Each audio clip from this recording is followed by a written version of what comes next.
Bonjour, je suis le docteur Francis Martin, pneumologue, spécialiste des maladies du sommeil et je m'occupe du diagnostic et du traitement des syndromes d'apnée obstructive au cours du sommeil.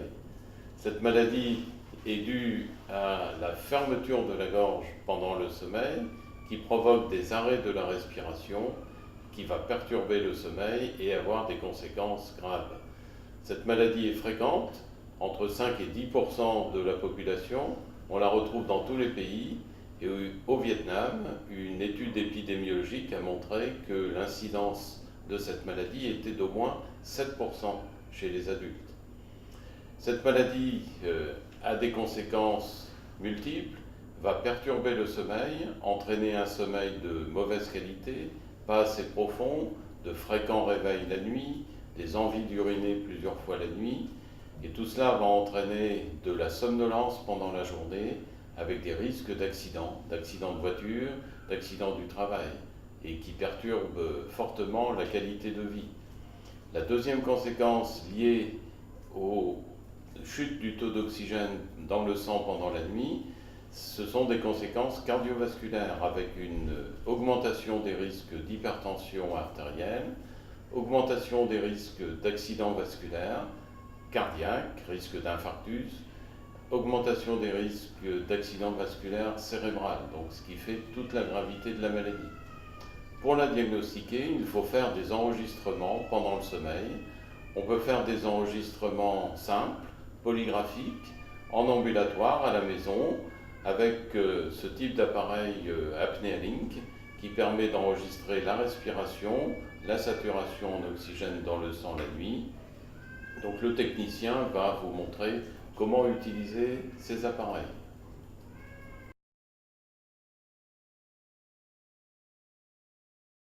Xin chào các bạn, tôi là Phan Công Kiên, hiện tôi đang làm tại Bệnh viện Đa khoa Vinmec. Hôm nay tôi sẽ giới thiệu cho các bạn về cái máy đa ký hô hấp và những cái lưu ý của máy đa ký hô hấp khi sử dụng tại nhà. Ưu điểm của máy này là gọn nhẹ, có thể đo tại nhà, các bạn không phải nằm viện. Hơn nữa, khi đeo máy các bạn vẫn có thể sinh hoạt bình thường, đi lại, hoạt động.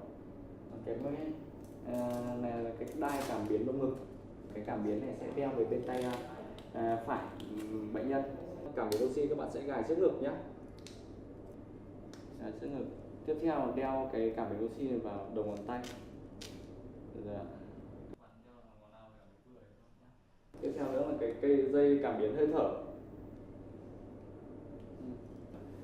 Những lưu ý về khi đeo máy đa ký hô hấp thì thứ nhất về cái cảm biến lông ngực luôn đeo bên tay phải người bệnh. Thứ hai, khi bật máy các bạn giữ khoảng 3 giây, đèn báo hiệu màu xanh hết là máy đang hoạt động bình thường. Nếu có một trong 3 cảm biến này có màu đỏ thì mình cần kiểm tra kết nối hoặc pin. Cái thời gian đo của máy đa ký hô hấp kéo dài ít nhất 8 tiếng. Khi thức dậy các bạn sẽ tắt nguồn 2 lần, giữ vào nút nguồn 3 giây rồi nhả tay ra, tiếp tục mình giữ thêm lần nữa khoảng 3 giây là máy đã hoàn toàn tắt. Sau khi máy đã ngừng hoạt động, tháo máy và gửi lại về cái đơn vị chỉ định cho các bạn.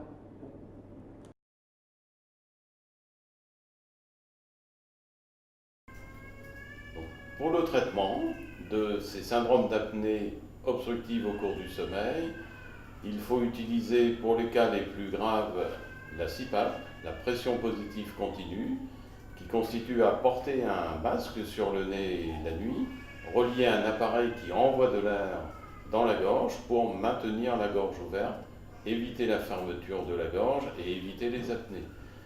Le deuxième traitement possible, ce sont des appareils qu'on porte dans la bouche la nuit, des orthèses, qui avancent la mâchoire inférieure pour ouvrir la gorge et éviter les apnées.